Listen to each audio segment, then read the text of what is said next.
For the first time in U.S. history, Republican Congressman Kevin McCarthy was just voted out of his role as Speaker of the House, and this has massive implications while the government is on the verge of a national shutdown. Now, the House voted a 216 to 210 vote to remove him, primarily due to their disagreements within his own party over federal budget extensions and sending money to Ukraine in what is being called a secret deal by Matt Gaetz.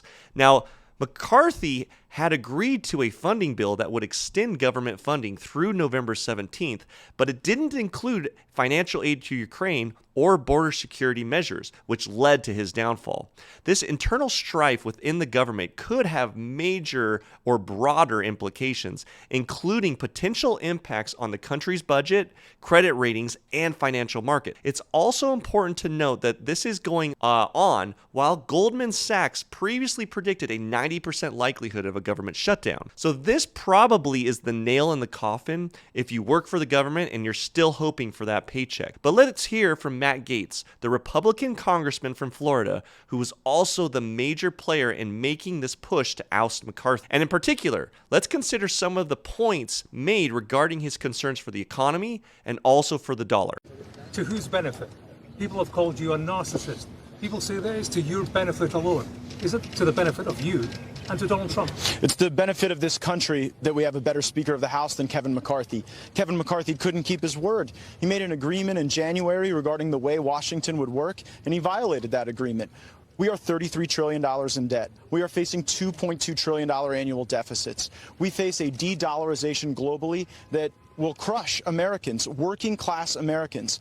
Kevin McCarthy is a feature of the swamp. He has risen to power by collecting special interest money and redistributing that money in exchange for favors. We are breaking the fever now, and we should elect a speaker who's better. So let's consider if Gaetz' points are onto something. Does the growing national debt, annual deficits, and de-dollarization have far-reaching implications for both the U.S. economy and the global economy? First off, our national debt has become this black hole that's increasingly more difficult to escape.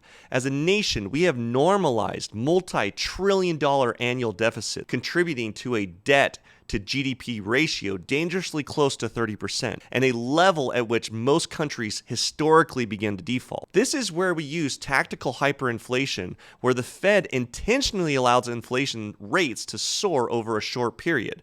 The idea is to devalue the currency so much that the real value of the national debt shrinks. So imagine you owe someone $100, but then you make $100 worth much less. Suddenly that debt isn't as burdensome as it was before. So the trick around this is to make this happen without alarming those who hold U.S. bonds, although we haven't been doing a great job with that either recently. If bondholders catch wind that the U.S. is intentionally devaluing its currency, they'll demand a higher interest rate to compensate for the loss in the value. Or worse, they might start dumping U.S. bonds in masses. Now, this would be catastrophic, leading to a vicious cycle of increasing interest rates and debt level. So we need to deceive the markets, making them believe that this hyperinflation is temporarily or unintentional. Now, let's talk about why this is so risky. First, if the U.S. were successfully to pull off this deception, it would essentially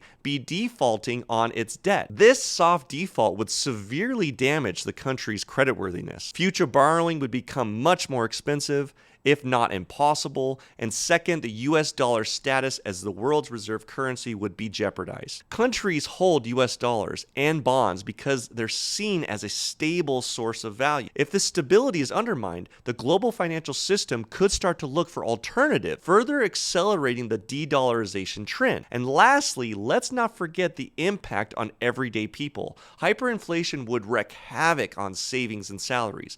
Imagine your life savings suddenly being worth a fraction of what they were, or that your salary buying you as much as it did before. It's a strategy that would disproportionately affect those who can at least afford it, widening the wealth gap even further than where it's at today. Now, in a way, we are playing with fire while standing in this pool of gasoline. So maybe Gaetz is onto something.